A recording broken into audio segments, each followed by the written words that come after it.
Hi, Martin. How are you doing? Tired like the rest of us. Sorry. Anyway, I'm sure you must be double tired given the fact that, as well as filing season, you're having to deal with this shipping issue that everyone is talking about. You are absolutely right, Martins. It's been a hectic last 2 weeks. But what exactly has led to this? Has anything changed in the tax laws? Because the question everyone has been asking is, these guys have been operating in the country for years.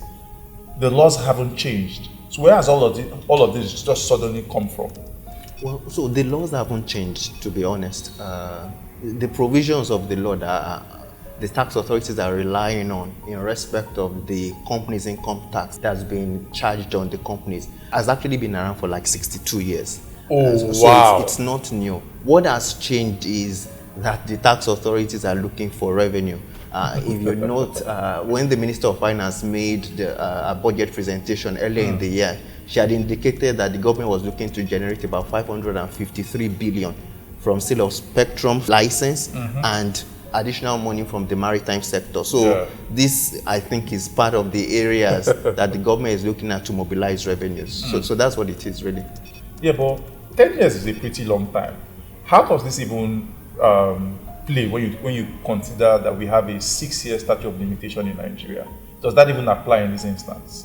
Well, so the jury is out on how that would apply, but that is definitely one of the arguments that many of the affected companies would be making to challenge the assessments that have been raised on them. When you look at the provisions of the law, there are some conditions that are specified that may invalidate the statute of limitations. So one would need to check whether any of those conditions have been satisfied. Was there any form of fraud? Was there willful default? Was there neglect? Does the tax authority really have the power to do this? The case law that's out there on this issue relates to cases between state tax authorities and taxpayers. There's not already been a clear-cut case between the federal tax authority and taxpayers. So this may be something that would need to be tested eventually, depending on how the negotiation or reconciliation goes. Anyway, I think there's any degree of comfort I would take from this, if I were in their shoes, is that you haven't closed the door completely. It's possible that the statute may apply, but people will need to look at their individual circumstances and see what sort of relief they can get from that statute. But the other question I think has plagued most minds is primarily around who is responsible for these taxes, and that's because of the way we understand that the information has been derived or generated. We understand that the tax authorities primarily just went to the ship registry, got a list of vessels that are vetted in the country over a time period, and sent their letters directly to the owners of these vessels. Now, some of these vessel owners may have leased it to third parties, and so they were not in control of the vessels when they carried out those services in Nigeria. In that instance, would the vessel owner still be liable to tax in the country? Or would it be the charterer? Or would it be another unnamed third party that's not even in the reckoning right now? One would need to evaluate the underlying arrangement in order to be able to answer that question correctly.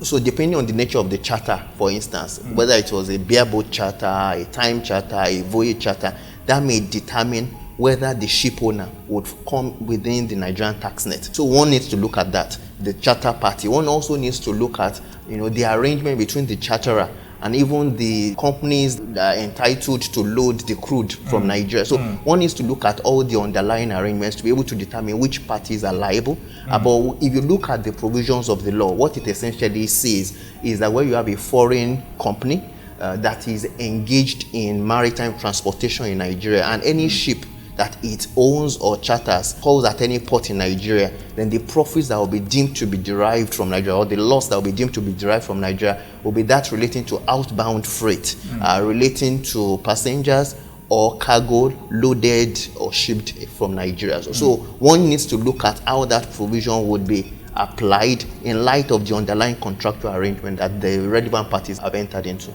Okay, so it is possible that you may have received a letter from the tax authorities and you would still not be liable to tax in Nigeria, and it may be some other party that is liable.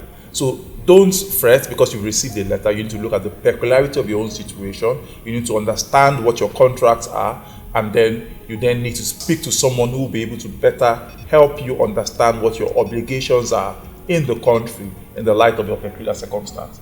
But what role would the double tax treaty play? Because when we look at residents, a number of these ship vessel owners may be residents in a country with a double tax treaty with Nigeria.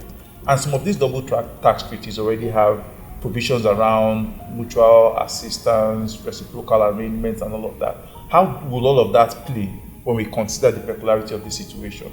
Well, so what the double tax treaties do is to move the basis of taxation from the realm of domestic tax legislation to that of the double tax treaty. Under the domestic tax legislation, there are different bases that may apply to a foreign shipping company. So it could be the minimum tax of 2% of outbound freight that would apply. It may be actual profit, that's actual global profit. It may be actual profit relating to accounts that have been attested in respect of the Nigerian operations of the company, or it may be deemed profit basis. So there are like 4 different bases for taxation, and those companies will need to look at which provisions would apply to them. Right? But when you look at the double tax treaty, the specific treaty would need to be looked at. There are treaties that provide outright exemption. So if you look at the one between Nigeria and the UK, or the one between Nigeria and China, there's outright exemption for foreign shipping companies that derive profits from Nigeria in respect of their shipping operations. But the provisions are different in the other treaties. For instance, the one with Canada, the one with Belgium, where there are provisions relating to reciprocity that need to be evaluated. So the taxation will depend on the particular country that the companies are tax resident in, whether that country has a double tax treaty with Nigeria, and then what the underlying contractual arrangements, like I earlier mentioned. So it's clear that there is no one cap fit all position for anybody. Not at all. Everybody needs to look at their own particular situation. So what would you advise these companies to do at this point in time? Especially given the 3 months period given to them to reconcile, another 3 months to pay, and also the concern around the legality of all of that arrangement when you consider the fact that you probably would have only just about 30 days to respond to a notice of assessment issued by the tax authorities. Well, so what has been issued to the companies right now are letters of intent to issue assessments.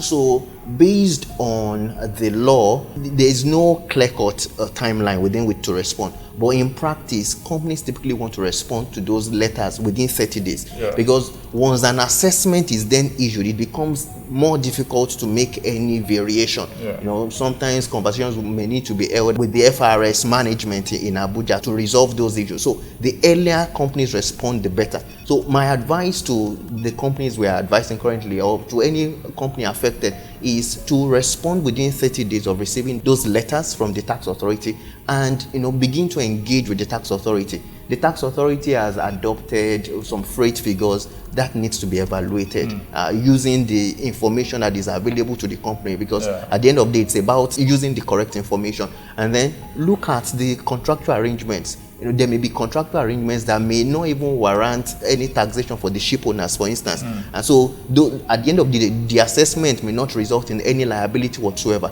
But then you may also need to determine, okay, so which party is liable? If there's a party that is liable, does the double tax treaty between Nigeria and that country apply, or is there a double tax treaty that can be relied upon? So all those kind of things, which rate should apply, which basis? Can the company use actual profit rather than deemed profit? Should the deemed profit be 6% or a lower percentage? So all those things need to be looked at. Can the company get waiver of penalty and interest even if it's liable? So those kind of things need to be looked at. Arguments need to be made. You've mentioned the statute of limitations, how it can be relied upon, and it's combining all those information into a clear-cut strategy. That is what I think companies need to be doing right now.